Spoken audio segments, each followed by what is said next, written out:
Buenas na araw, mga kaabante! Ako muli si Master Hans Kua, ang inyong pangbansang feng shui expert.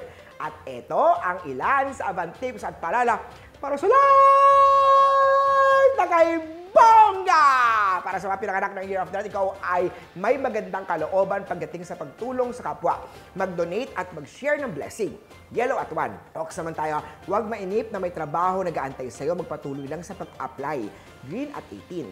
Tiger, conflict day-to-day, iwasan ang bisyo mga kasamahan sa kalusugan. Mas bigyan halaga naman ang work kesa sa mga taong bad influence.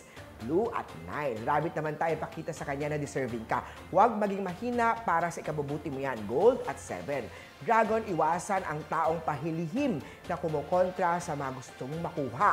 Silver at 10. Sa snake naman tayo, masasayang araw ang tatatak sa puso at isipan. Peach at 20. Ito naman, Say of the Horsey. Pakitaan ng magandang pag-uugali ang mga taong tumulong sa'yo. Pink at 4. Goat naman tayo, masaya ka makakatanggap ng good news ngayong araw. Iwasan lang ang pagkain na hindi makakabuti sa kalusugan. Brown at 19. Monkey naman tayo, kung pinakamaswerte ngayong araw. Mas maraming regalo ang matatanggap dahil sa taong mabubuti ang puso.